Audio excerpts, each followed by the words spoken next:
Shutting down the border was President Donald Trump's most important campaign promise. In 100 days, he did it. 100 days into President Trump's second term, critics are scrambling for talking points, clinging to a set of biased polls in a desperate attempt to paint a picture of failure. But they're missing the border wall for the trees. Even if every other agenda item were stalled, sidelined, or sacrificed, which isn't the case, the fact remains, Trump shut down mass illegal immigration and sealed the border. And that alone makes these first 100 days a generational victory. White House Press Secretary Caroline Leavitt said that between January 20th and April 1st, only 9 illegal aliens were released into the United States, a staggering decrease of 99.99% from the more than 184,000 who were released under Biden during the same period last year. Tom Homan said that in the last 24 hours, there were 178 illegal entries into the United States.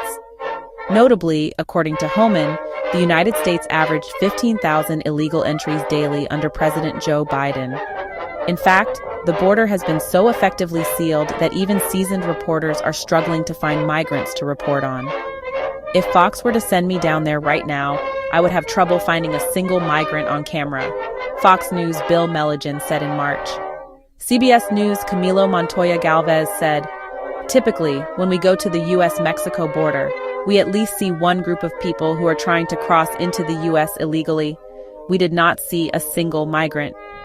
According to the New York Post's Jenny Tare, there has been a 94% drop in illegal border crossings compared to the same time last year under Biden. Meanwhile, February saw the lowest amount of illegal alien crossings, 8,300, in 25 years, according to Tare. This isn't just a policy win, it's a win for American culture and the American way of life. Mass migration, whether legal or illegal, is bad for the country. Living in America, let alone becoming a citizen, is not a global entitlement.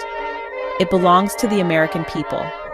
But America cannot survive mass migration at the levels we've seen because it is a cultural wrecking ball. Assimilation, real meaningful integration into the American way of life, cannot occur when migration happens en masse. Millions of migrants, in this particular instance illegal migrants, arriving in a short period of time cannot be absorbed into the fabric of the nation. America isn't some hodgepodge of unassimilated foreign enclaves. It's a nation built on shared traditions, common language, and a distinct cultural heritage. When millions pour across the border, they don't instantly become American upon arrival. However, with controlled, limited immigration, individuals have the opportunity to integrate into a common national culture. And that's exactly why shutting down the border, as Trump did, matters so much. It's not just about numbers, it's about protecting America itself. When you end mass illegal migration, you stop the process of cultural dilution and national fragmentation.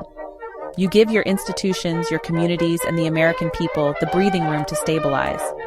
Trump's border shutdown didn't just halt illegal immigration, it halted the fast track to de-Americanization. That's a victory that transcends policy. It preserves the future. That said, the work isn't done. We still have millions of illegal aliens living in this country, and they must be deported. To be fair, the Trump administration has been roadblocked at nearly every turn by activist judges intent on sabotaging immigration enforcement. Yet the government is not powerless. While the administration touts the deportation of 65,682 illegal aliens and the arrest of 66,463, there are approximately 1.4 million illegal aliens who have been ordered removed by an immigration judge. Their removals should be immediate and no expense should be spared to get the job done quickly. At the end of the day, there's still a mountain to climb when it comes to deportation. Violent criminals, visa overstays, cartel associates, and everyday border violators all need to go. But even acknowledging the unfinished business, the shutting down of the border is still a massive accomplishment. In a time when political promises evaporate on contact with reality, sealing the border was the one that mattered the most, and Trump got it done within 100 days. Everything else can be rebuilt, but a nation without borders, without sovereignty, without identity, that can never be reclaimed once lost. Just ask the Romans. Do you feel Trump lived up to his promise of closing the border? And do you feel safer knowing we are getting the bad ones out of the country? Tell us what you feel in the comments below. Thanks for tuning in to the Conservative Voice Network. Be sure to like, comment, and subscribe. It really helps our channel grow, and let's keep this movement growing, one voice at a time. Because remember, truth doesn't need to shout, but sometimes it should. Because your voice matters.